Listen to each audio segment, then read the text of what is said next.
예, 오늘은 이제 에스라를 마무리하고 다음 주부터는 이제 신년 검은 토끼 해라고 하는데 이때부터는 이제 스가랴서를 진행하도록 하겠습니다.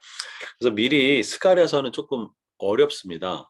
그래서 아마 선지서 중에 그 좀 어려운 책으로는 스가랴서를 또 많이들 해서 아마 여러분 교회에서 스가랴서를 들어보신 분들은 거의 없을 거예요. 예.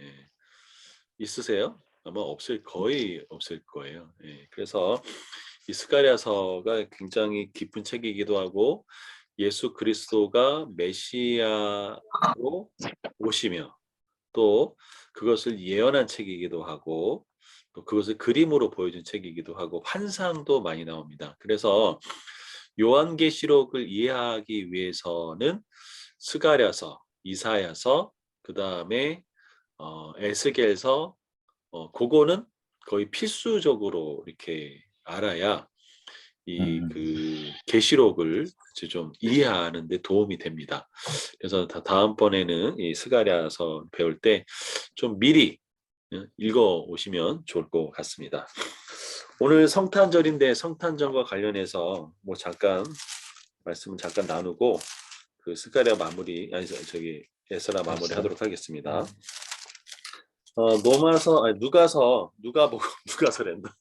누가복음 2장을 잠깐 보시면 아마 뭐 오늘 교회에서 아마 이 본문들을 많이 다뤘을 수도 있을 것 같아요.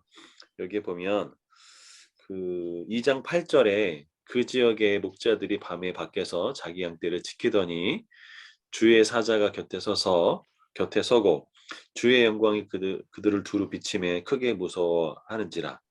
10절에 천사가 이르되 무서워 말라 보라 내가 온 백성에 미칠 큰 기쁨의 좋은 소식을 너에게 전하노라.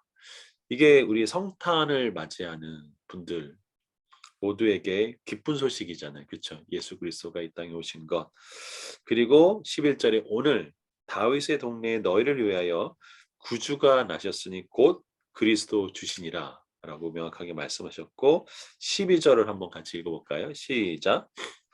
너희가 가서 학교에 쌓여 교회에 누워 있는 아기를 보리니 이것이 너에게 표적이니라 하더라. 자, 지금 이게 표적이라고 하잖아요. 표적. 네. 히브리어로 아마 오봇이라고 하는 그 단어인데 이게 표징, 이적과 같은 그 쓰임인데 표적이라는 말의 의미는 그 초자연적인, 그러니까 성경에서 초자연적인 어떤 그것이 나타나는 발현되는 것을 표적이라고 합니다. 그러니까 성령님의 하나님의 역사가 발현되는 그것이 표적이라고 얘기하는 거예요. 그런데 여러분 이게 납득이 되세요? 이게 표적이라는 게? 그러니까 예수님이 정말 그 너희를 위하여 구주가 나셨는데 그분이 그리스도 주신데 마국간에 그 이게 물론 이제 학자마다 다 이제 마국간일 수도 있고 아닐 수도 있고 아무튼 그 동물들이 먹는 이 구유, 그 말통, 밥통 그것에 이제 왔다는 그 예수님이 왔다는 거잖아요, 그렇죠? 이게 표적이래요. 이게 좀 이해되시나요? 그러면 성경에서 그러니까 그런가 보다 우리 보통 이렇게 생각하잖아요, 그렇죠? 근데 이걸 배경을 보면 2장 1절에 이렇게 됐습니다. 그때 가이사 아구스토가 영을 내려 천하에 다 호족하니라 그러죠. 이 아구스토라고 하는 이 사람이 옥타비아누스입니다. 그래서 로마에 처음으로 아구스토라고 하는 이 황제라는 칭호를 받았던 인물이 바로 옥타비아누스인데 이 옥타비아누스는 로마 황제 재기간이 BC 27년부터 AD 14년 사이일 거예요. 그러니까 그 사이에 이제 이 아구스토가 다스렸던 거죠. 이때에 그 예수님이 오신다는 거죠. 그때 당시 전 세계를 통치하고 있던 로마 그리고 그 중심에 가이사 아구스토 그 아구스토 뜻이 뭐냐면 존엄한 자예요. 존엄한 자, 정치적으로. 그런데 사실 이 아구스토는 정치적인 의미보다는 종교적인 색깔이 상당히 강합니다. 종교적인 의미는 뭘까요? 신의 아들입니다. 신의 아들. 그러니까 아구스토라고 하는 눈에 보이는 모든 세상의 권력과 부와 명예와 뭐 군사력부터 시작해야지 모든 것을 다 갖고 있는 이 사람이 로마의 최초의 아구스토라고 호칭을 받아요. 다시 말하면 신의 아들로. 그가 죽었을 때 어떻게 죽고 난 다음에 그는 신으로 추앙돼요.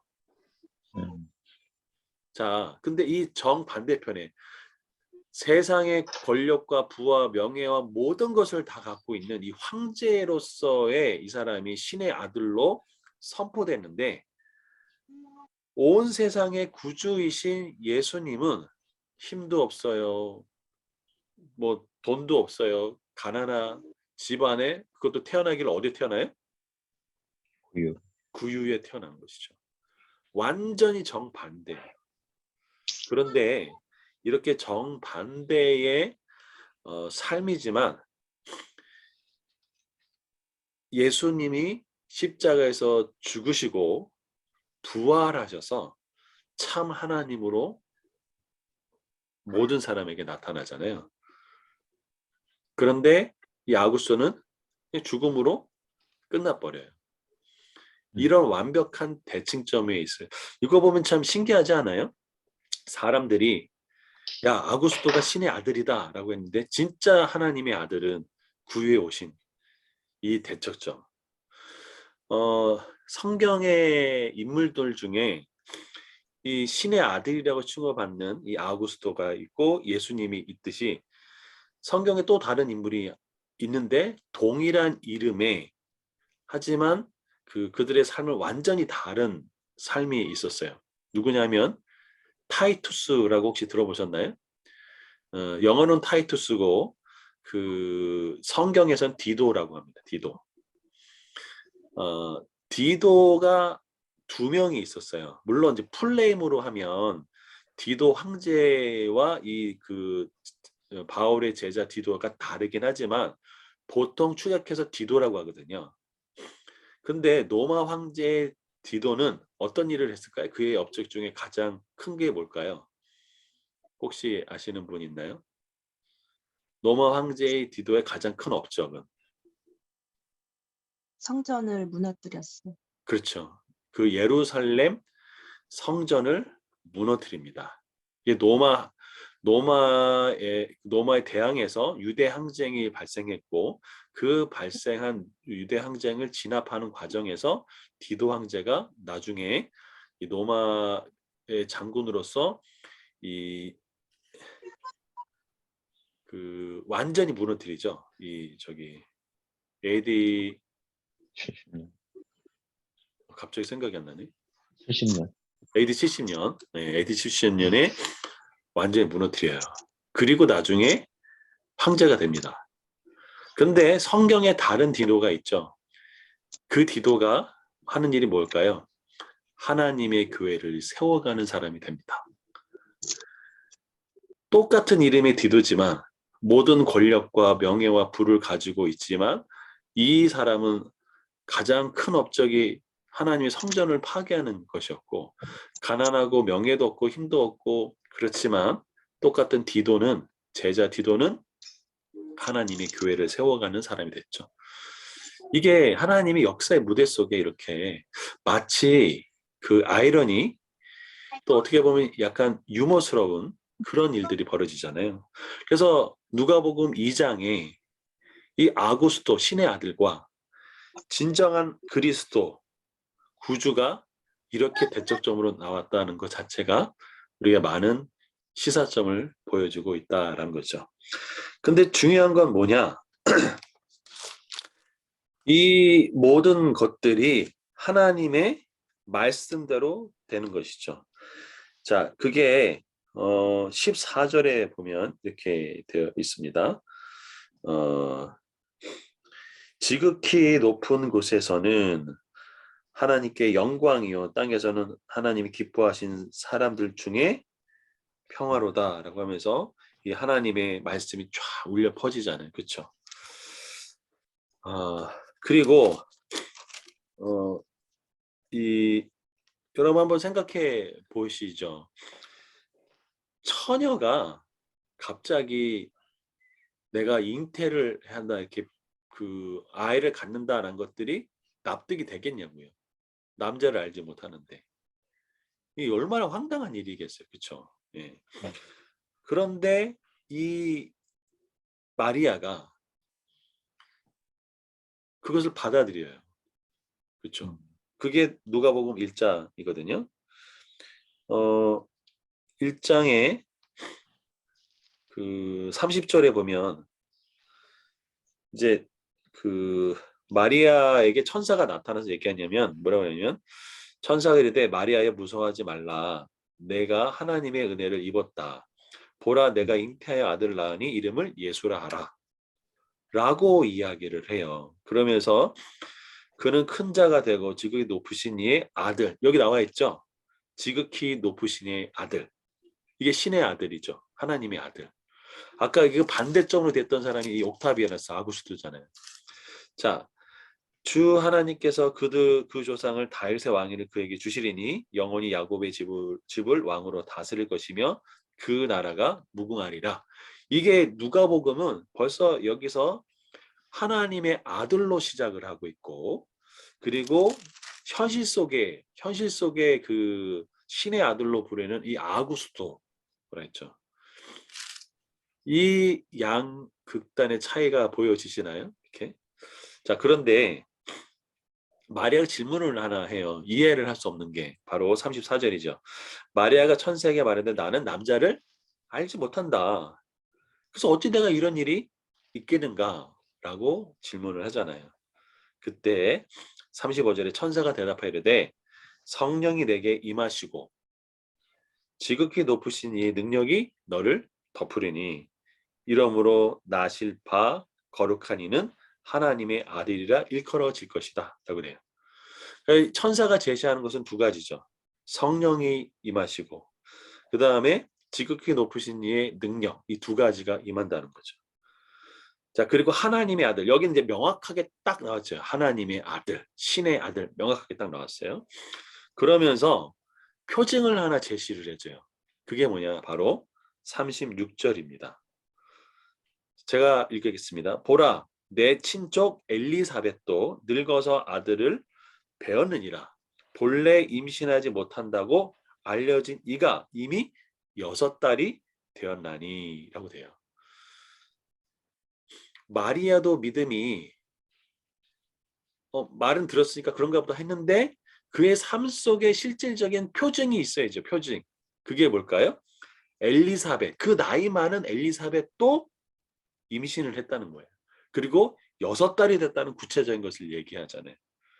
자, 그럴 때 그러면서 37절 다 같이 한번 읽어보겠습니다. 시작.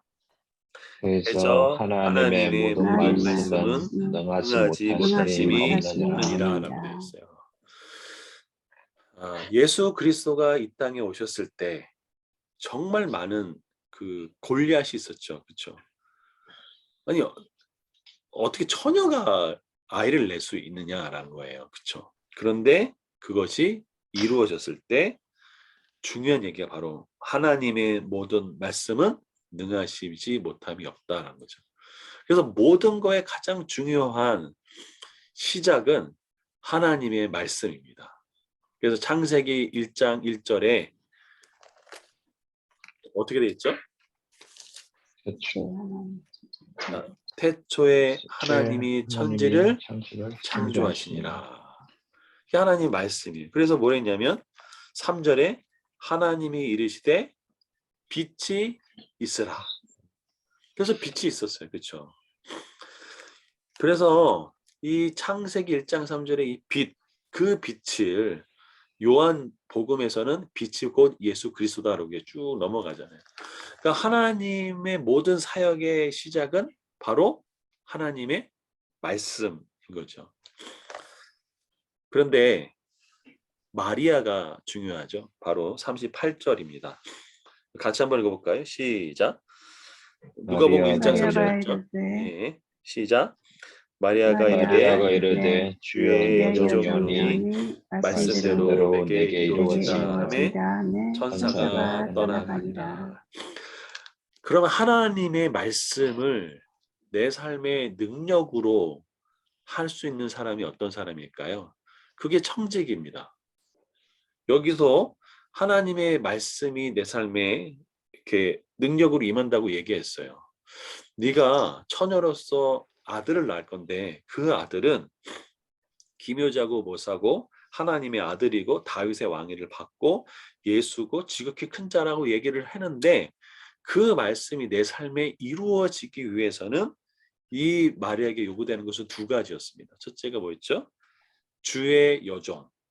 다시 말하면 청지기. 그렇죠? 또 하나는 그것을 믿는 믿음이었죠. 말씀대로 내게 이루어지다. 말씀이 내 삶에 이루어지는 것이었죠. 그렇죠? 여러분 우리 삶에 말씀이 역사하지 못하는 경우가 있죠. 그게 언제 못할까요? 여러분 삶의 말씀이 여러분 삶에 역사하지 못하는 경우 언제인가요? 제가 많이 얘기했는데 여보세요? 언제 여러분은 하나님의 말씀이 여러분 삶에 역사하지 못하나요? 불신함 네? 네, 욕심이라. 아, 욕심. 예. 순종하지 않을 때요. 순종하지 않을 때. 예. 히브리서 4장 2절을 보면 명확하게 나와 있죠. 히브리서 4장 2절을 한번 같이 보도록 하겠습니다. 읽어볼까요? 히브리서 4장 2절.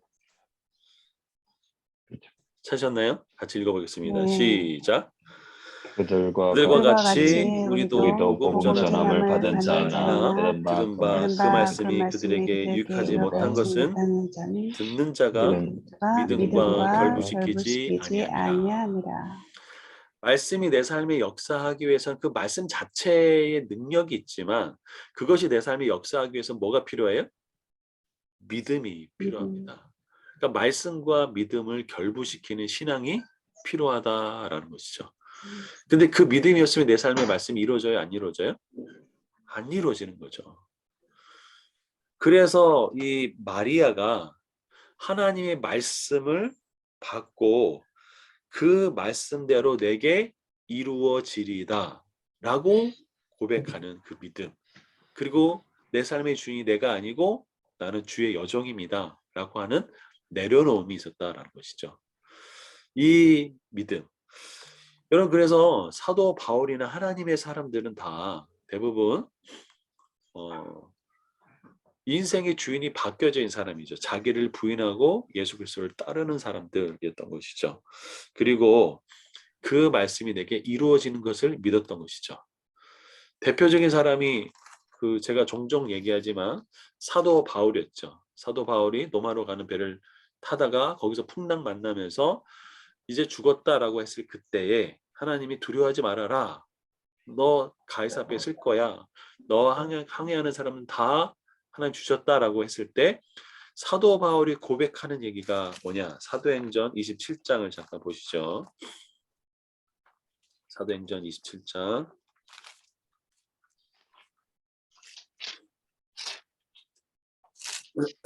우리 최은선 집사님들 계시니까 27장 25절.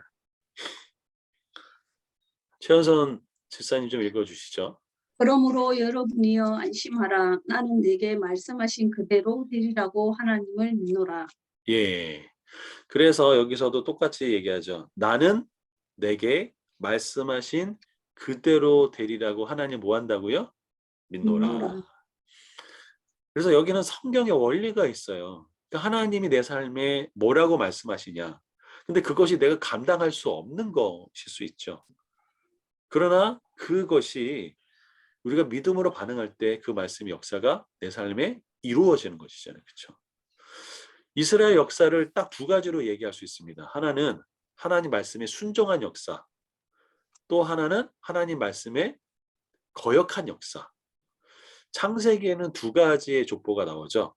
하나는 하나님 말씀을 거역한 족보와 또 하나는 하나님 말씀에 순종한 족보가 나옵니다.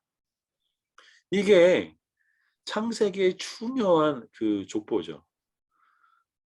이스라엘 역사도 마찬가지잖아요. 그렇죠? 그런데 이스라엘 백성들이 성전이 없어서 다윗 같은 뛰어난 왕이 없어서 아니면 선지자가 없어서 멸망했나요? 아니죠. 하나님 말씀을 거역한 것 때문에 이스라엘 역사 가운데 이런 일들이 벌어졌잖아요. 그렇죠? 그러니까 결국 신앙의 핵심은 하나님 뭐라고 말씀하셨느냐, 그리고 그 말씀을 내게 어떤 믿음의 자세로 받느냐. 그래서 그 말씀을 이루는 데서 중요한 두 가지가 바로 말씀대로 내게 이루어지다라고 하는 그 신앙, 믿음이 필요하고, 또 하나 내 삶의 주인이 내가 아니라 하나님이 되는, 그래서 나는 우리의 주의 청지기로 살아가는 주의 종, 또 주의 여종이 되는 것이 필요한 것이죠. 이것이 성경 전체로 흘러가는 이 말씀과 관련된 큰 줄기죠. 이런 배경을 에스라에 적용시켜 보면 에스라는 결국 하나님의 말씀에 순종해서 16년 만에 수르바벨 성전을 만들었고, 그리고 약 70년이 지나서 그 느헤미야의 등장으로 52일 만에 성벽을 완성하고, 그런 일들이 일어나는 것이죠. 그렇죠? 결국 이 중심에는 우리가 하나님의 말씀을 지키느냐 지키지 않느냐라는 차이가 있다라는 것이죠. 그래서 이제 다시 우리가 보려고 했던 느헤미야 아니죠, 에스라로 돌아가면, 우리 지난 시간에 에스라를 잠깐 보긴 봤지만 이 사람들의 영적인 상태는 정말 기가 막힌 상태였죠. 하나님의 성전을 세워놨는데 이 이방 여인과 결혼하고 또 자녀를 갖고 하는데 그 죄악에 으뜸인 사람들이 누굴까요? 사장. 9장 2절에 제사장. 누구죠? 대제사장. 영적인 지도자들, 또 일반 백성이 그 리더십들. 그래서 9장 2절에 보면 그 지방 사람들이 서로 섞이게 하는데 방백들과 고관들이 이 죄에 더욱 으뜸이 되었다라고 되어 있습니다. 으뜸이 되었다. 그렇죠? 그래서 무서운 것은 사실 영적인 타락. 근데 특별히 누가요? 제사장들, 레위인들, 백성의 리더들이 이런 일이 벌어지는 거죠. 사실 한국교회 문제는 어디에 있을까요? 목회자들과 장로님들에 있습니다. 뭐 성도들도 있긴 합니다. 그렇지만 영적인 리더자들이 더 문제예요, 사실은. 자, 이런 상황 속에 이 에스라가 개혁을 이루죠. 이 에스라는 어떤 사람이냐? 7장에 보면 7장 5절에 아론의 16대 손, 제사장의 16대 손이면서 학자이죠, 학자. 그래서 에스라 전체의 중요한 그 아주 핵심 키버스라고 하죠. 열쇠관에 되는 구절, 그게 7장 10절도 포함되죠. 같이 한번 읽어볼까요? 시작. 에스라가 여호와의 율법을 연구하여 준행하며 율례와 규례를 이스라엘에게 가르치기로 결심하였더라. 이게 순서가 바뀌면 안 된다고 말씀을 드렸죠. 그렇죠? 하나님의 말씀을 내가 연구하고 또 스스로 적용해보고 그 다음에 그 말씀을 가르치는 거. 저는 여기 계신 분들이 여러분의 삶에서 이 부분들을 놓치지 않으셨으면 좋을 것 같습니다. 제가 좀 정리를 해봤는데요. 저는 신앙의 7가지는 좀 있어야 된다라고 생각하는데, 첫째는 하나님이 누구신가, 그러니까 하나님 안에서 내가 누구인가라는 정체성의 문제와 내가 나를 보는 관점에서 하나님 나를 보는 관점으로 바꾸는 거, 이건 정말 기본이고요. 그 다음에 하나님의 말씀을 배워야 합니다. 이 말씀을 배우지 않으면 우리는 분별할 수 없어요. 여러분, 말씀을 배우지 않는데 여러 가지 가치 판단을 어떻게 하시겠어요? 이게 옳아 보이고 저게 옳아 보이고 그러잖아요. 그리고 하나님의 말씀을 어떻게 여러분 분별하시겠어요? 말씀을 모르면 하나님 말씀 분별할 수가 없습니다. 하나님의 말씀은 성경을 위배되지 않아요. 그렇죠? 그러니까 말씀을 배우셔야 되는 것들이 필요하죠. 세 번째는 아니, 네 번째죠. 네 번째는 기도를 또 배워야 됩니다. 세 번째인데요. 첫 번째가 예. 예수 그리스도 안에서 내가 누구인가. 예. 두 번째는 내가 나를 보는 관점에서 하나님 나를 보는 관점으로 바꾸는 거. 네, 세 번째는 말씀을 배우고, 네 번째는 기도를 훈련하고 배워야 되죠. 영적인 파워는 기도하지 않으면 나올 수가 없어요. 그렇죠? 그리고 영적인 은혜, 하나님과 교제는 기도하지 않으면 어떻게 하겠냐고. 그렇죠? 다섯 번째는 성경적 재정 원리를 배우는 것이 필요하죠. 그 다음에 여섯 번째는 많은 그리스도인들과 목회자들이 7계명에 넘어지죠. 간음하지 말라 하는데 성적인 거. 네, 성적인 것에 타락되죠. 그렇죠? 지금처럼 성이 문란한 시대를 많이 지금 하고 있잖아요. 뭐 동성애부터 시작해가지고 엄청나잖아요. 그렇죠? 그 다음에 맨 마지막이 파워입니다. 파워. 권력, 권위. 한국 교회가 리더를 크리스찬 대통령으로 만들면 복음에 굉장히 도움이 되겠다 해서 고지론이라고, 고지론. 높은 곳에 이 요셉과 같은 사람을 세웠으면 좋겠다 해가지고 크리스찬 대통령 2명을 세웠죠. 김땡땡, 박땡땡 대통령 세웠잖아요. 근데 어떤 일을 예? 이명박.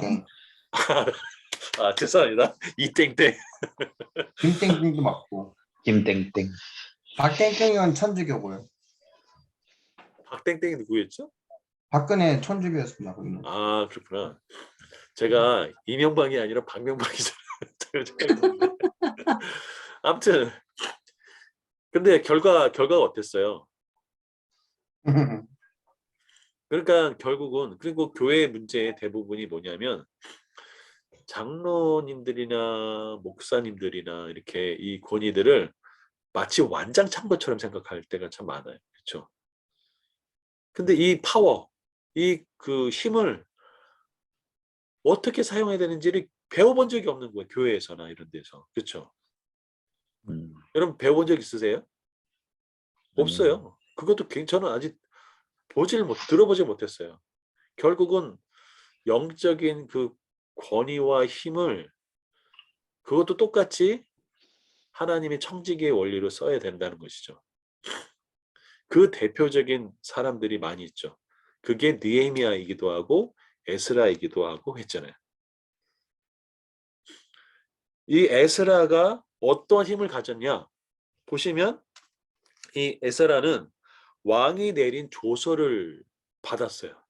근데 그래서 그가 어떤 힘을 가졌냐? 7장 26절에 보면 이랬습니다. 물은 내 하나님의 명령과 와명 명령을 준행하지 않은 자는 속히 그 죄를 정하여 혹 죽이거나 귀양을 보내거나 가산을 못사거나 옥에 가둘지라 라는 권위를 받았다고, 힘을 받았다고요. 이게 에스라예요. 그럼 이 힘을 가지고 에스라는 어떻게 종교 개혁을 이룰 수 있을까? 어떻게 이 힘을 가지고 영적인 개혁을 이뤄낼 수 있었을까라는 거죠. 근데 교회사 속을 보면 기독교 국가들이 식민지를 정복할 때 어떤 일이 있었는지 아시죠? 한 손에는 성경을 주고 한 손에는 칼을 가지고 갔죠. 그래가지고 얘기하죠. 너 이 복음을 믿을래? 아니면 죽을래? 그래서 정복을 했잖아요. 이거에 대한 반발로 나온 게 뭔지 아세요? 이거에 대한 반발로 나온 게 뭔지 아세요? 그게 이슬람입니다. 네. 마호메트가 거기서 반발로 나온 거거든요. 그러니까 결국 이 파워를 어떻게 사용할 것이냐, 힘을 어떻게 사용할 것이냐, 이것은 정말 중요한 그 그리스도인들. 그래서 저는 최소 7가지에 대해서 훈련을 받아야 된다.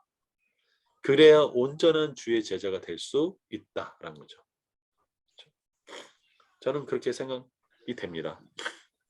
그래서 제가 좀 정리하면서 이런 부분에 대해서 모든 답은 원리는 성경에 있다라는 것이죠. 자, 그런데 에스라는요, 이 영적인 문제를 자신이 그 아닥사스다 왕에게 부여받은 그 힘을 가지고 개혁하지 않았다는 거예요. 그게 바로 하나님 앞에 이들을 인도했던 것이 바로 에스라라는 거죠.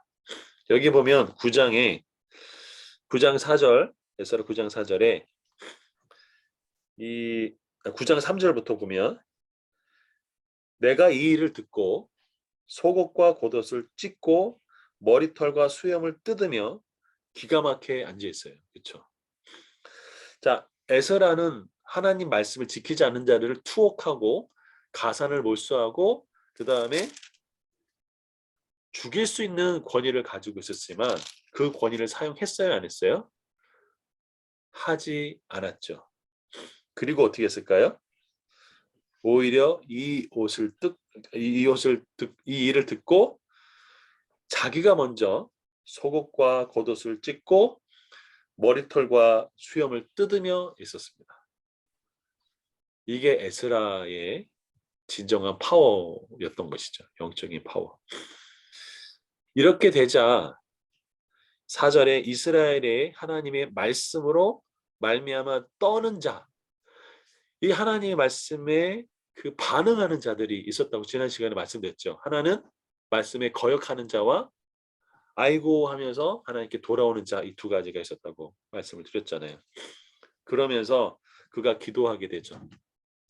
여기에 가장 좋은 그 영적인 리더십의 좋은 모델은 뭐냐? 이 에스라는 사람들로 하여금 하나님께 초점 맞추게 했던 것이죠. 그래서 여러분 좋은 목회자는 여러분 다 필요하시잖아요. 별거 없어요. 좋은 목회자는 자기한테 초점 맞추게 성도들 하는 게 아니라 누구에게 초점 맞추게 하나요? 하나님께 초점 맞추게 하는 거예요. 사도 바울은 이것을 명확하게 알았던 사람이죠. 사도행전을 잠깐 볼까요?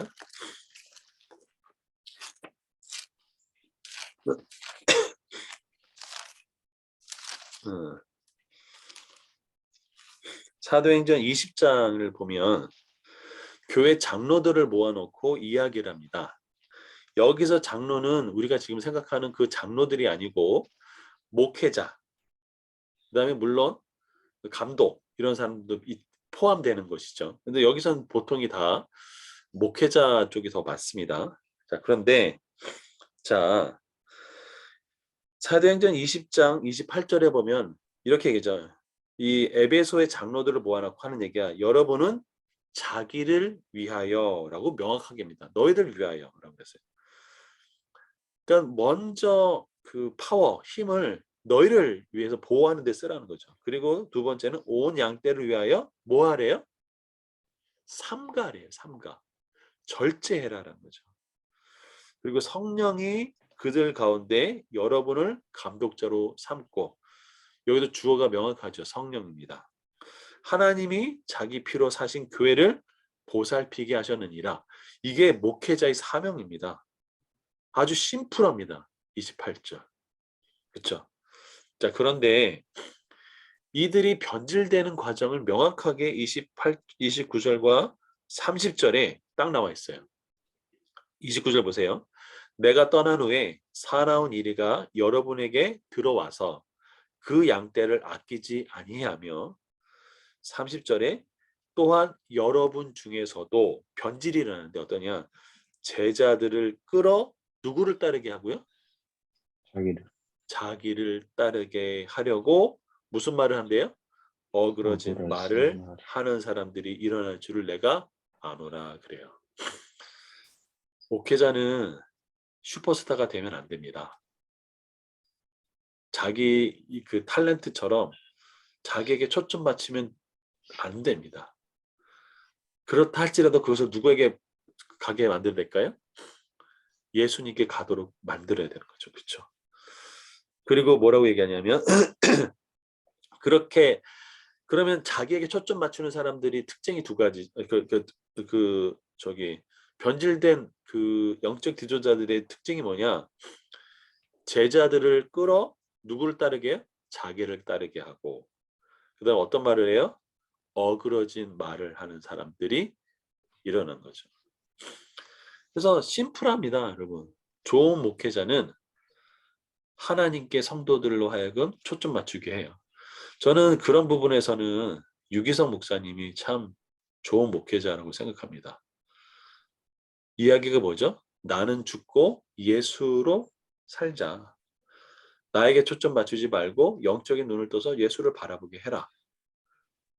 예수님과 동행하는 예수 동행 일기를 쓰자라고 이야기하는 것이 바로 좋은 목회자인 것이죠. 이해되시죠? 네. 예. 자, 이 하나님이 주신 이 영적인 또 힘, 이 리더십을 에스라는 사람들이 하나님께 돌아오는데 초점 맞추게 하잖아요. 그렇죠? 대표적인 사람이 또 누가 있을까요? 사무엘이 그랬습니다. 사무엘. 한번 볼까요? 사무엘의 유명한 이야기가 있죠. 사무엘상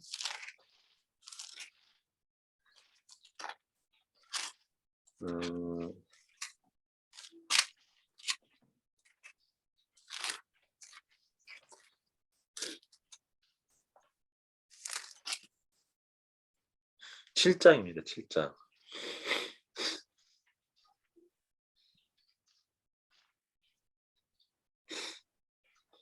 7장 3절에 보면 이 사무엘이 엘리야 저기 누구더라?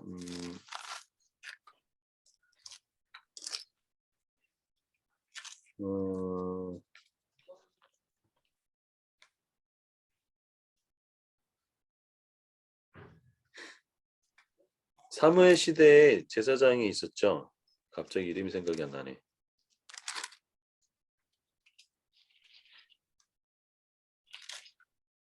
엘리 제사장 아니에요? 네, 맞아요. 엘리 제사장. 엘리 제사장을 대신해서 이스라엘의 이제 영적인 지도자가 되잖아요. 이 사무엘이 백성을 하나님께로 돌아오게 하는데 7장 3절을 보시죠.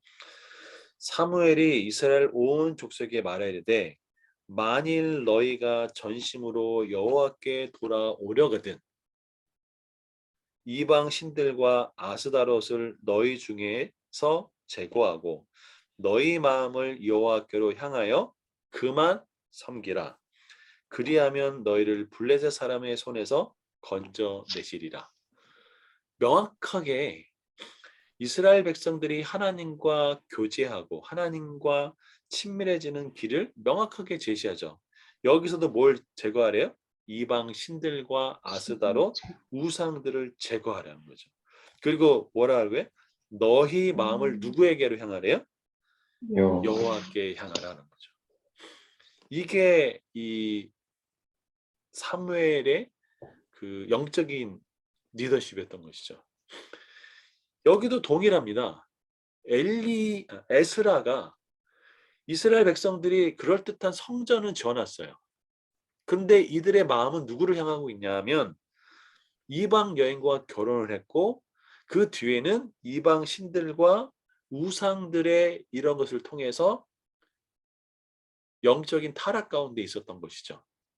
그러니까 이들의 마음을 누구에게 돌리는 거예요? 하나님께 돌리는 일.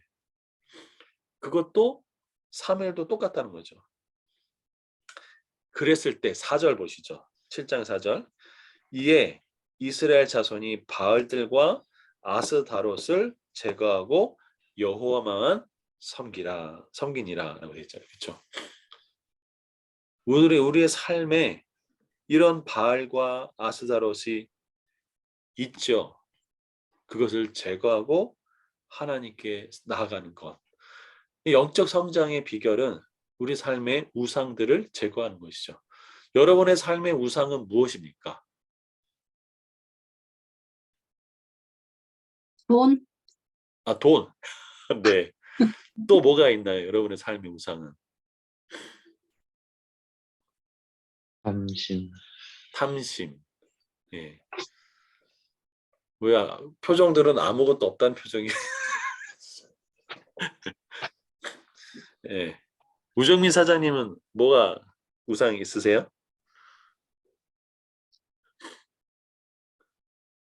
우상이 돈이 제일 세죠. 돈이요. 네. 예. 뭐 다른 분들은 없으십니까? 탐심, 돈, 뭐.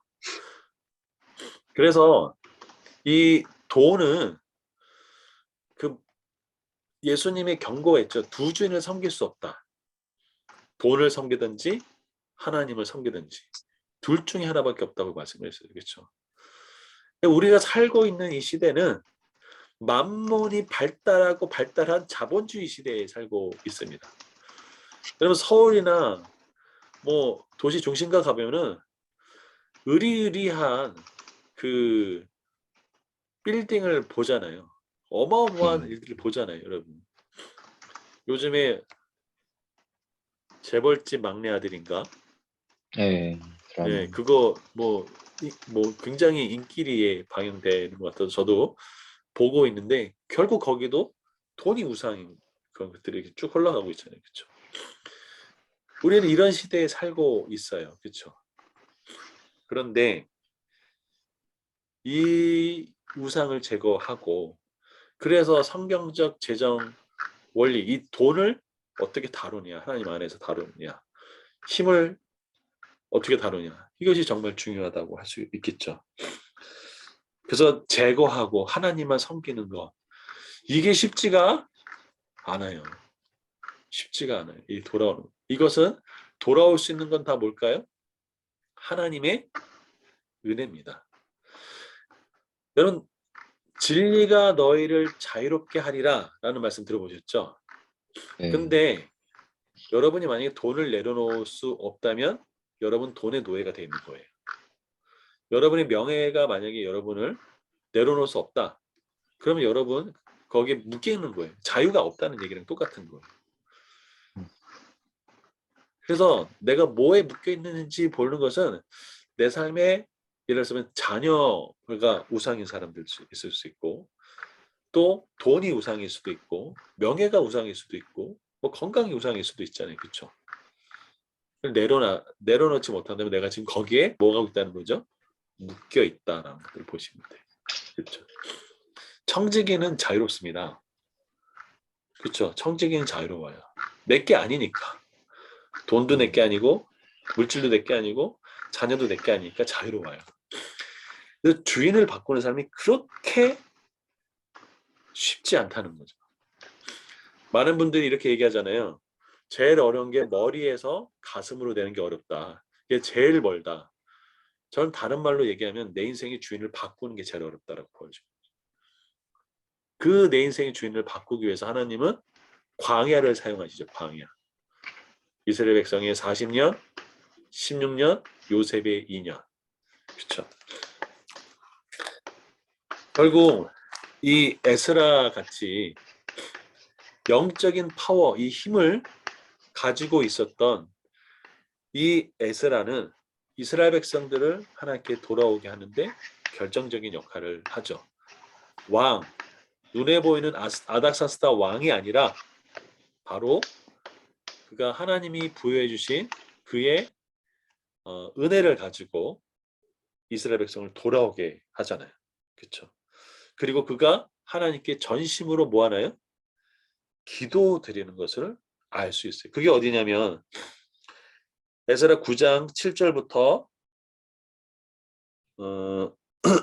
15절까지 쫙 얘기를 하는 거죠.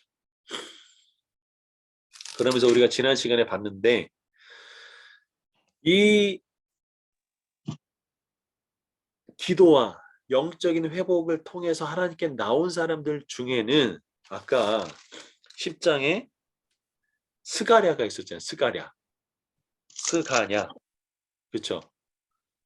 10장 2절에 이 스가랴. 이 사람은 제사장도 아니었어요. 근데 이 사람이 영적인 개혁을 이루어내기 시작하는 것이죠. 자, 그러면서 이 사람은 나왔는데 이 에스라가 누구 앞에 들어갔냐면 엘리야십이라고 하는 대제사장의 아들 여호하난에게 들어간다고 그랬죠. 이 여호하난은 대제사장의 장자가 아니고 차자라고 했죠. 차자. 근데 하나님은 이 차자를 기억했다고 말씀드렸어요. 그렇죠? 그래서 느헤미야 12장에 보면 역대 지략은 여호하난까지라고 딱 되어 있어요. 그게 무슨 소리냐면 하나님이 인정하시는 사람은 눈에 보이는 대제사장이 아니라 차자 에스라가 그 방에 들어갔던 이 여호하난까지 들어가 있는 것을 알 수 있습니다. 하나님의 말씀은 우리의 심령의 패보 골수를 다 찔러 쪼개서 다 알게 하십니다. 우리 히브리서를 잠깐 볼까요? 히브리서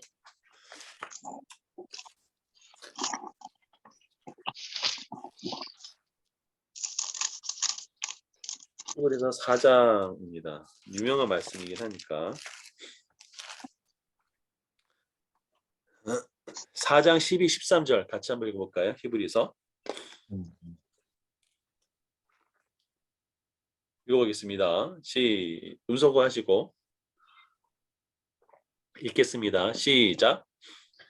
하나님의 말씀은 살아있고 활력이 있어 있어 좌우의 내게 날선 어떤 것보다도 것보다도 예리하여 꿈과 꿈과 영과 및 결과 찔러 주기까지 하며 또 마음의 생각과 뜻을 판단하나니 판단하나니 지으신 것이 것이 하나도 하나도 그 앞에 나타나지 않고 우리의 우리의 결산을 받았을 받을 때에 때에 만물이 물이 벌거벗은 것 같이 드러나느니라. 예. 아멘. 이게 하나님 말씀의 능력입니다.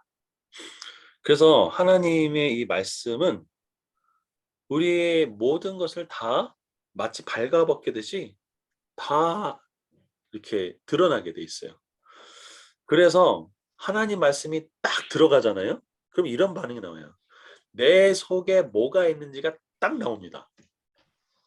그래서 내 속에 하나님의 말씀을 받을 수 있다면 어떻게 할까요? 아이고 돌아갑니다. 근데 내 속의 것이 너무 딱 찔려가지고 그래서 어떻게 할까요? 말씀에 찔려서 오히려 그 말씀을 전하는 이 바울 같은 사람들, 그래서 돌을 던지기도 하고 스테반 같은 사람들을 죽이기도 하잖아요. 그렇죠?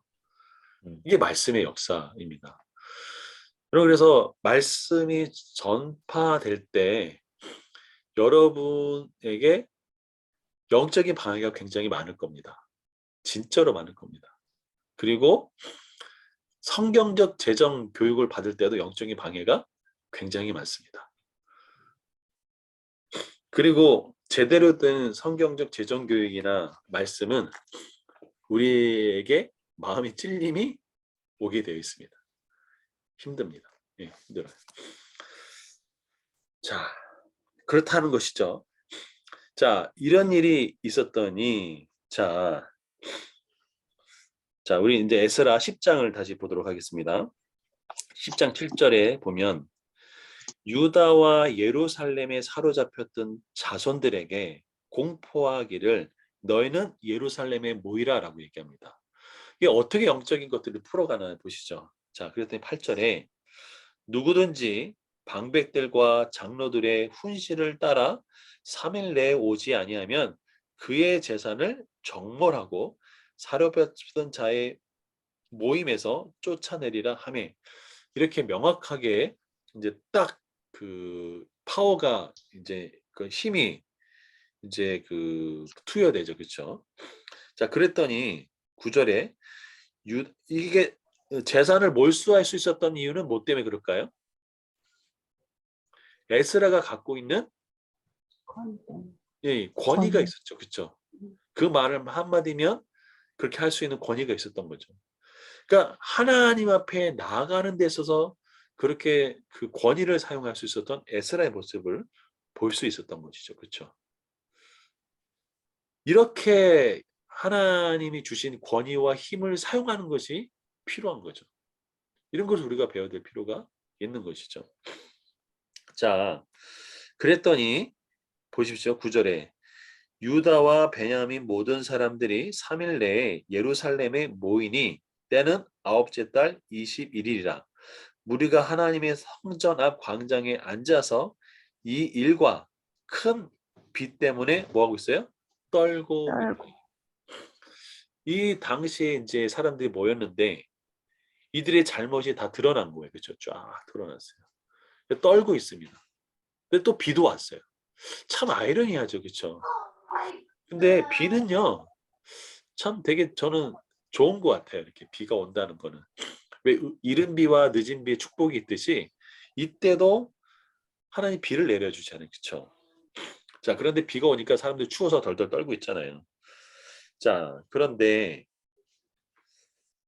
이때 누구도 있었냐면 10장 1절에 보면 에스라가 하나님의 성전 앞에서 엎드려 울며 기도하며 죄를 자복할 때에, 그러니까 에스라는 영적인 힘을 이런 데 사용한 거죠. 많은 백성들이 크게 통곡하며 이스라엘 자손 중에 백성의 남녀와 어린아이의 큰 무리가 그 앞에 모이지라. 여기 어린아이라고 돼 있죠. 이 다음 세대가 이렇게 중요한 것이죠. 자, 그래서 이들이 모여서 뭐라고 했느냐. 그러니까 어린아이들이 비 맞고 있으니까 달달 추웠겠죠. 자, 10장에 보니까 이렇게 돼 있습니다. 10장 10절. 제사장 에스라가 일어나 그들에게 이르되 말합니다.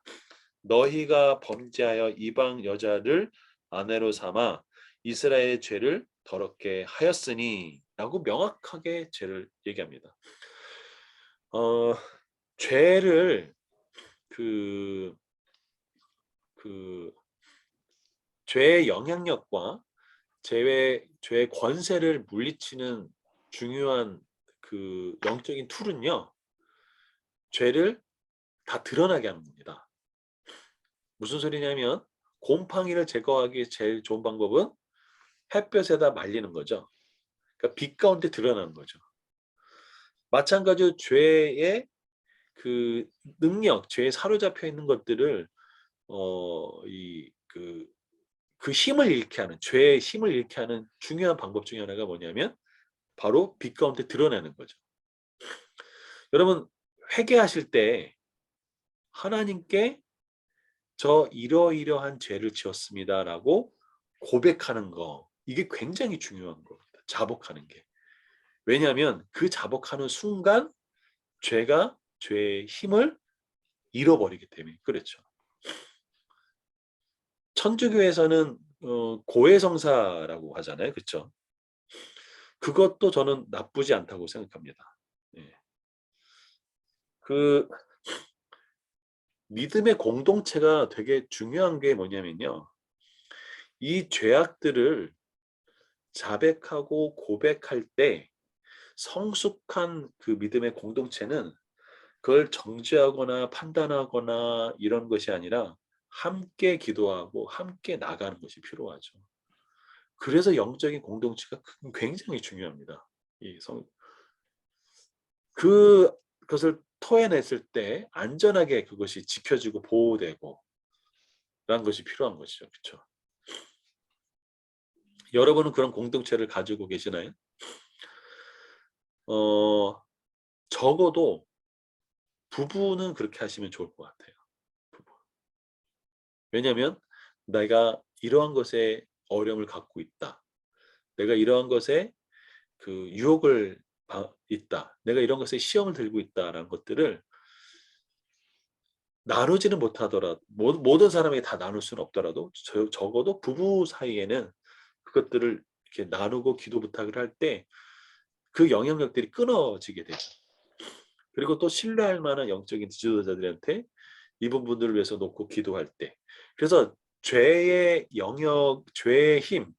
여러분 그 목적이 이끄는 삶을 보면 그 우리가 5가지에 끌려가는 건 있죠. 죄 때문에 끌려가고 상처 때문에 끌려가고 뭐 약물이나 뭐 이런 것들에 쭉 끌려가는 삶을 산다고 그러잖아요. 그 삶을 끊어내는 것들이 바로 빛 가운데 걸어가는 건데 그것이 바로 하나님께 드러내는 것이죠. 드러내는. 예수님은 귀신의 힘을 무력화할 때 이 방법을 쓰셨어요. 거라사인 지방에 군대 귀신이 들어가 있을 때 예수님이 뭐라고 하죠? 내 이름이 뭐냐라고 그 귀신에게 묻죠. 그때 뭐라고 하죠? 군대입니다라고 얘기해요. 예수님이 왜 이름을 물었을까요?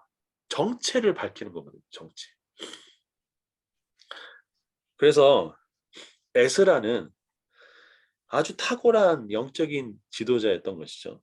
그에게 주어졌던 그 왕이 그에게 부여해줬던 그 재산을 몰수하는 것을 통해서 이스라엘 백성을 나오게 했고 또 명확하게 이스라엘의 범죄가 무엇인지를 정확하게 드러냈던 것이죠. 그렇죠? 그리고 이들로 하여금 하나님께 나가도록 만들었습니다. 그게 11절이에요. 이제 너희 조상들의 하나님 앞에서 라고 되어 있습니다. 여기 아주 중요한 단어가 있죠. 너희 조상들의 하나님 앞에서. 하나님 앞에서 하면은 누가 생각나시나요? 하나님 앞에서라면 생각나시는 분이 없어요?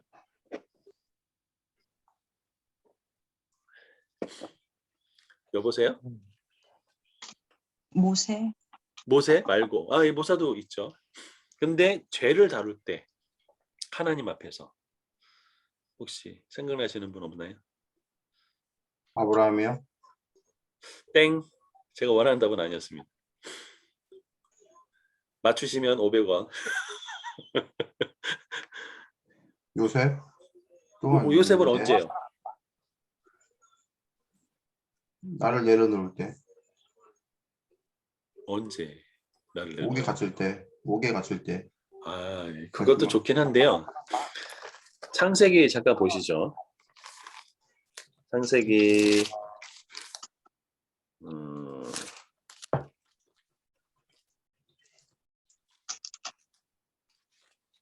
어디냐면요.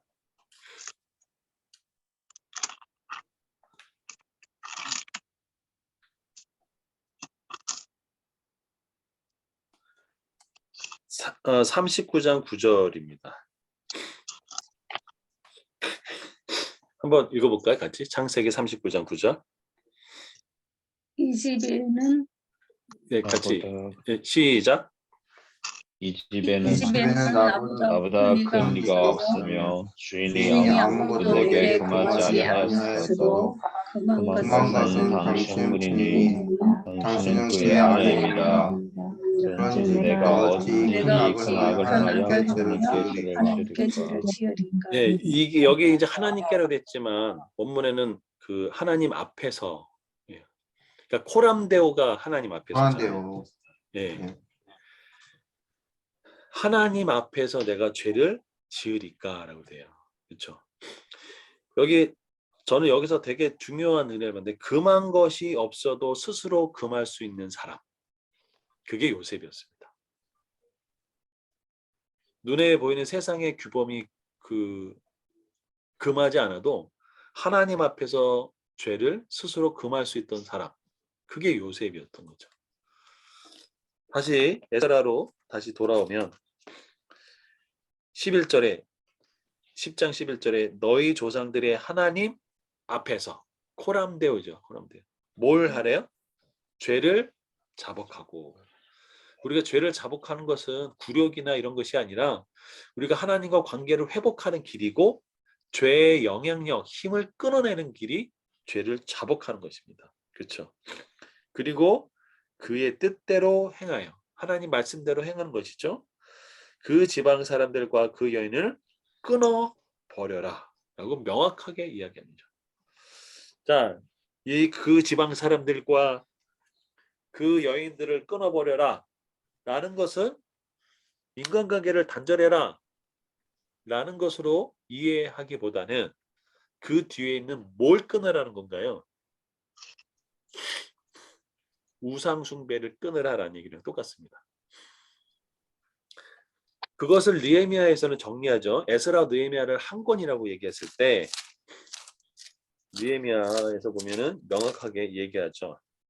13장 26절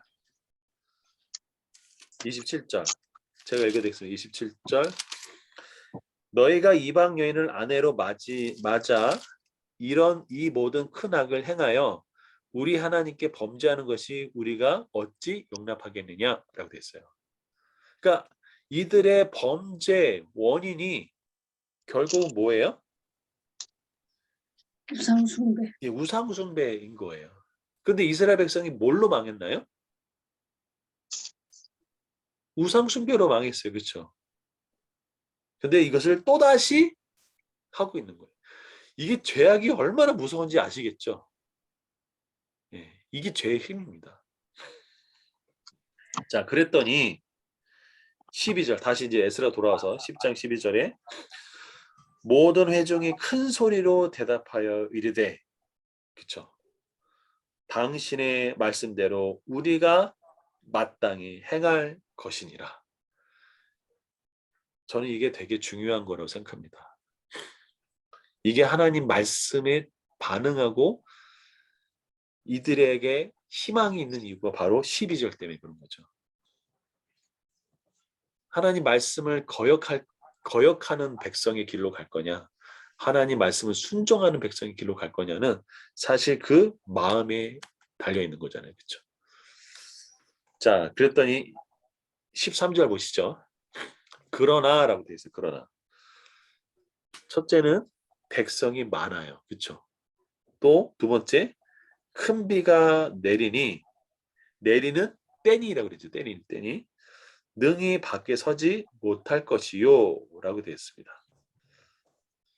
자, 백성들이 굉장히 많고 큰 비가 오는 이 우기 때니까 거기서 계속 어떻게 뭘 할 수 있는 상황이 아닌 거예요. 그렇죠? 그러니까 이 현실적인 것들을 잘 고려했던 것이죠. 그러면서 우리가 이 일로 크게 범죄하였은 즉이라고 되어 있습니다. 그래서 하루 이틀에 할 일이 아니오니라고 되어 있습니다. 그러니까 하루 이틀에 이것을 할 일이 이제 처리할 수 있는 게 아니란 거죠. 그래서 14절 이제 온 회중을 위하여 우리의 방백들을 세우고 우리 모든 성읍에 이방 여자에게 장가든 자들을 다 기한에 각 고을의 장로들과 재판장과 함께 오게 하여 이 일로 인한 우리 하나님의 진노가 우리에게서 떠나게 하소서 하나라고 되어 있어요. 그렇죠? 자, 근데 여기도 재밌죠. 하나. 그래요. 하나. 그런데 15절 보면 오직 아사헬의 아들 요나단과 디과의 아들 아스라가 일어나 그 일을 뭐라고요? 반대하고 무술람과 네위 사람 삽부대가 그들을 어떻게 해요? 돕더라 그래요. 여기 네위 사람이 있어요. 삽부대라는 사람이 있어요. 여러분 동성애 명확하게 잘못된 거 맞죠? 하나님이 그거 안 된다고 명확하게 말씀했고 대부분의 교회가 그것을 동의하는데 동성애를 지지하는 교회가 있어요. 지금 그래요. 여기도 똑같아요. 그렇죠? 똑같습니다. 그렇지만 영적인 큰 흐름,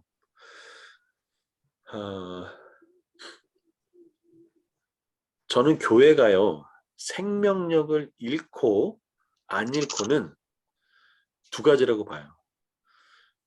하나님의 역사, 성령의 역사가 강하면 교회는 성장하고 부흥하고 회복합니다. 근데 세상, 어떤 힘, 물질 뭐 이런 것들이 더 강해지고 성령의 역사가 줄어들면 교회는 힘을 잃어가기 시작합니다. 이 두 가지가 서로 축도 이렇게 왔다 갔다 하거든요. 근데 이건 교회만 그런 것이 아니라 우리 영혼도 똑같습니다. 우리는 성령의 법을 따를 거냐, 또 세상을 육신의 법을 따를 거냐, 이 두 사이에 갈등하거든요. 그렇잖아요. 그렇죠? 눈을 좀 찔끔 감으면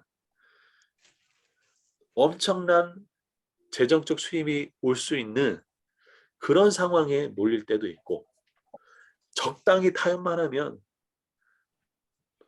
나에게 좋은 승진 자리가 생기기도 하고, 또 뭐 어떤 좋은 베네핏이 이렇게 받을 수도 있는 그런 것들이 있을 수 있잖아요.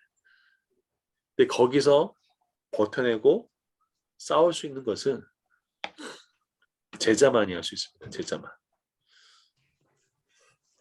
자, 질문해도 돼요? 네, 하셔도 돼요. 아사엘의 아들 요나단, 이거 제사장 아들 아니에요? 아사엘이 제사장 아니에요? 여기서 찾아보면 네, 요나단 제사 비슷한 거 나온 것 같아요.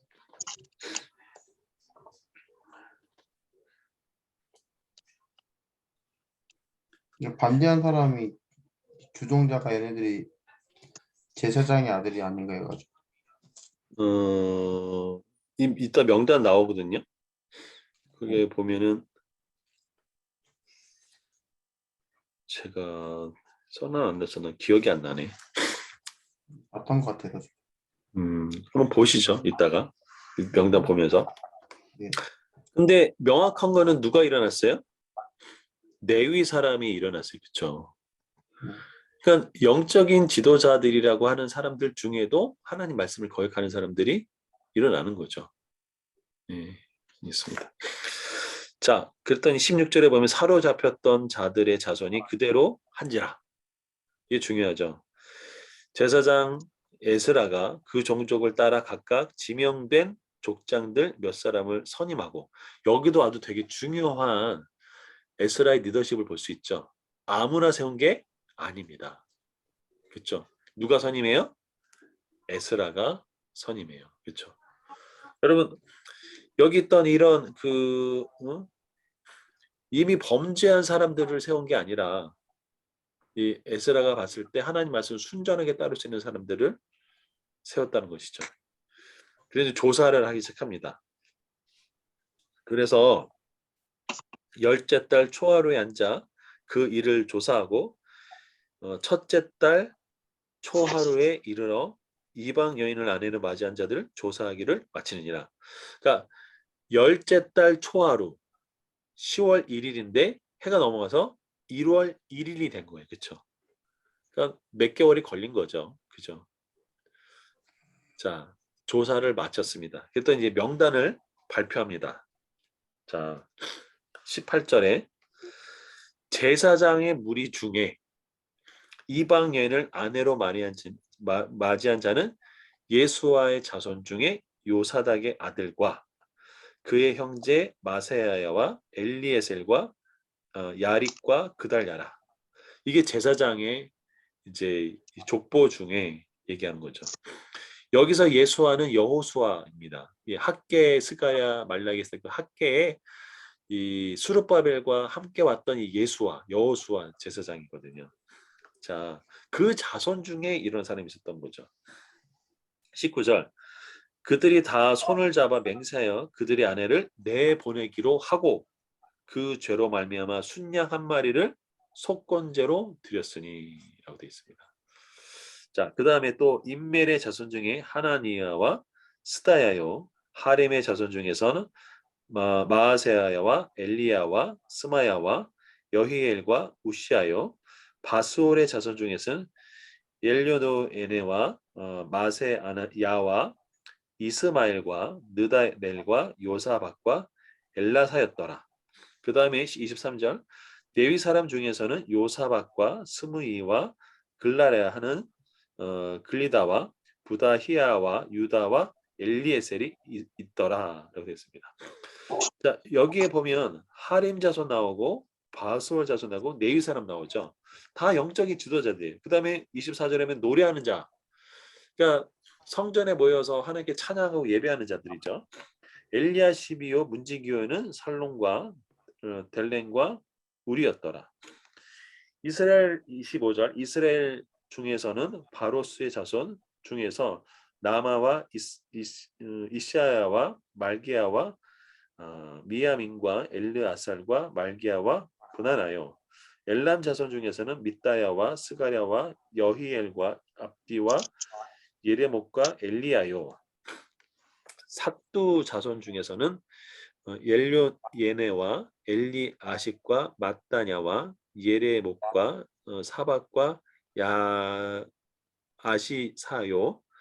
베베 자손 중에서는 여호하난과 하나냐와 삽배와 아들레요. 바니 자손 중에서는 무술람과 말룩과 아다야와 아숫과 스알과 예레못이요.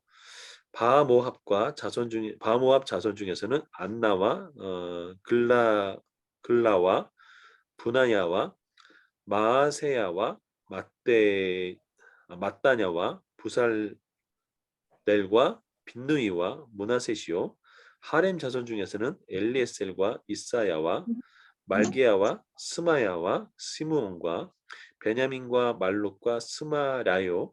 하솜 자손 중에서는 마뜨네와 mat다다와 사박과 엘리벨렉과 여레메와 문하셋과 시므이요.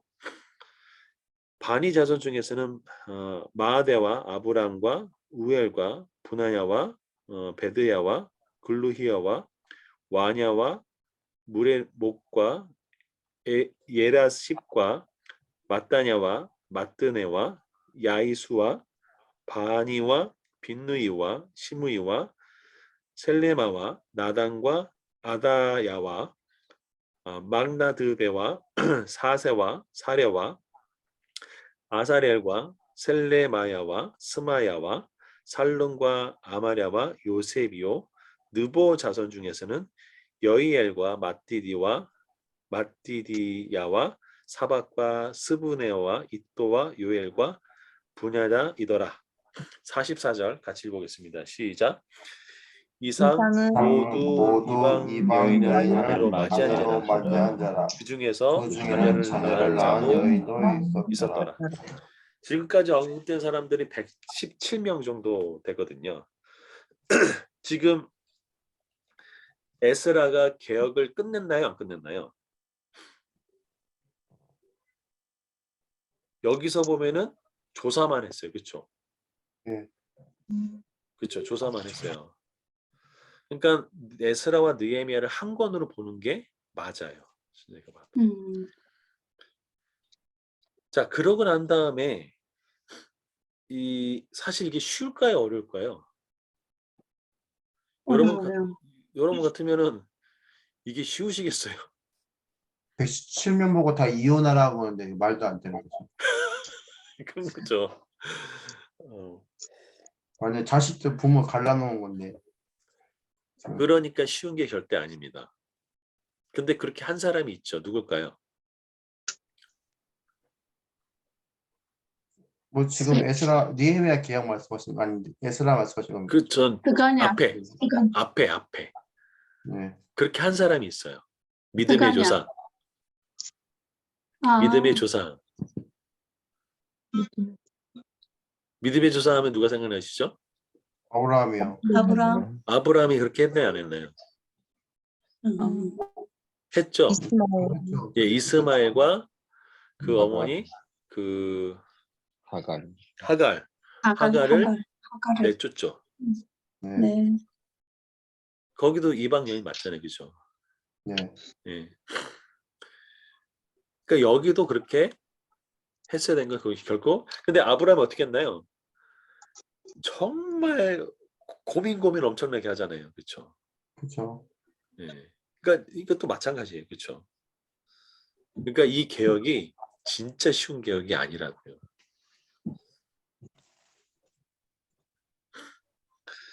자, 이런 일이 벌어지고 나서 느헤미야 때 이제 쭉 하면서 다시금 또다시 개혁을 일으키죠. 그게 어디냐면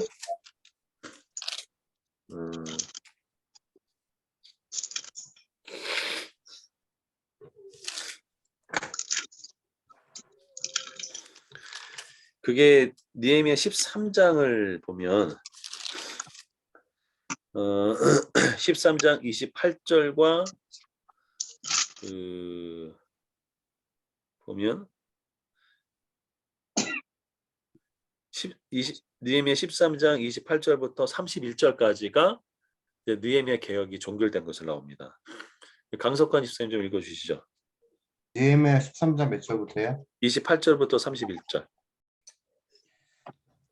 대제사장 엘리야십의 손자 요야다의 아들 하나가 호른 사람 산발랏의 사위가 되었으므로 내가 쫓아내어 나를 떠나게 하였느니라.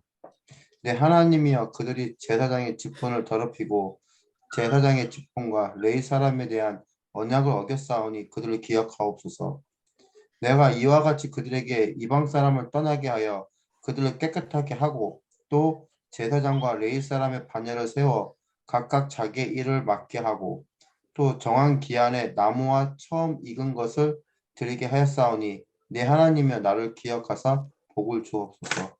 아멘. 네. 오, 이게 어마어마한. 느헤미야의 개혁인 것이죠. 그러니까 한 번에 된 건 아니었던 것을 알 수 있어요. 그렇죠? 에스라가 개혁을 먼저 했고 그 개혁의 완성을 느헤미야 때 된 거예요. 그래서 에스라 느헤미야를 한 권의 책으로 보는 것이 맞습니다. 왜냐하면 느헤미야는 에스라 뒤의 인물이거든요. 몇 년이 더 지나서. 그러니까 이런 시도를 했지만 사실은 그 느헤미야처럼 강력하지는 않았던 것도 같아요. 근데 제사장과 어떤 그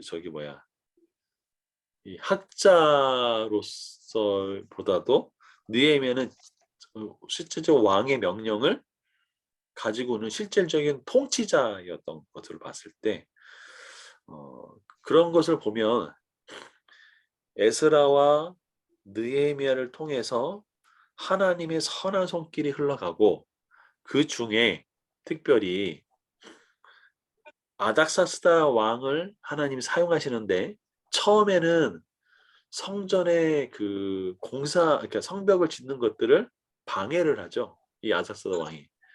그러지만 7년이 지나서 에스라를 파견하고 20년이 지나서 느헤미야를 파견하잖아요. 그러면서 개혁을 완성시키잖아요. 그래서 에스라와 느헤미야 시대를 거쳐서 적어도 이스라엘의 그 백성들 사이에는 눈에 보이는 이 우상 숭배 이런 것들로부터 죄가 끊어지게 됩니다.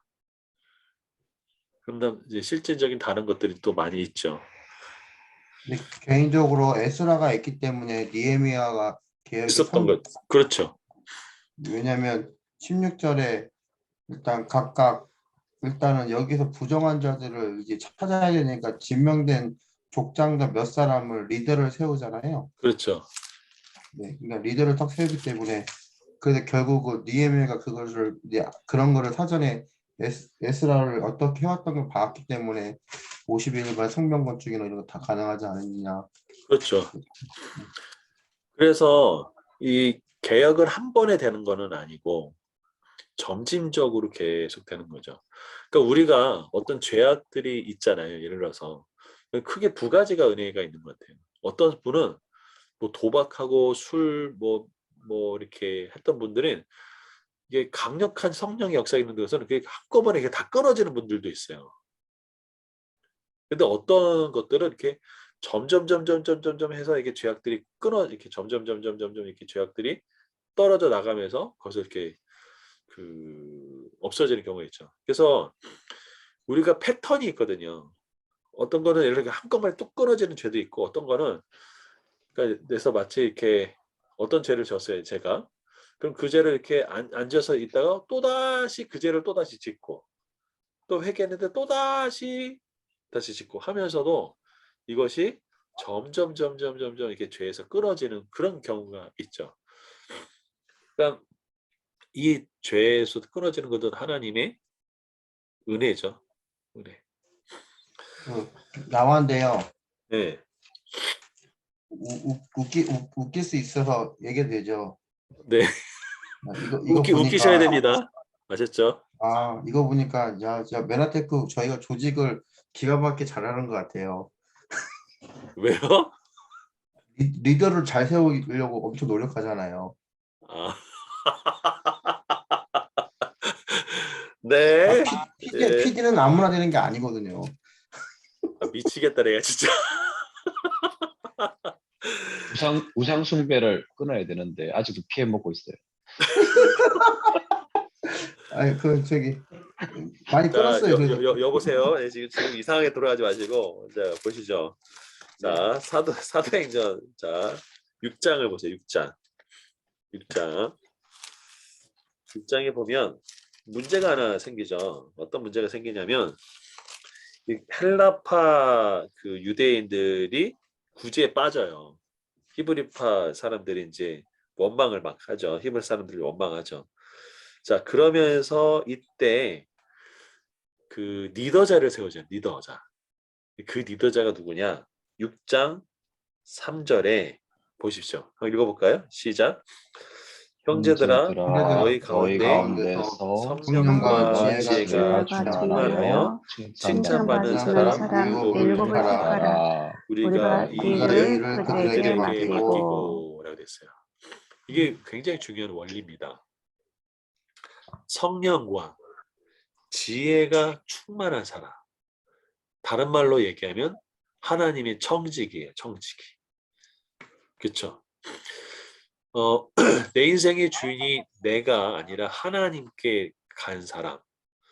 이 사람이 주인을 바꾼 사람이죠. 그럼 누가 다스려요? 하나님이 다스리죠. 그럼 하나님이 다스리는 사람은 어떤 사람이에요? 성령 충만한 사람이에요. 성령 충만하면 뭐가 생기죠? 지혜가 생깁니다. 하나님이 주신 지혜가 생겨요. 그것을 뭐라고 얘기하냐면 위로부터 오는 지혜라고 얘기합니다. 신약 성경에서. 자, 그리고 그 사람에게 뭐예요? 이 일을 그들에게 뭐라고요? 맡기고라고 돼 있어요.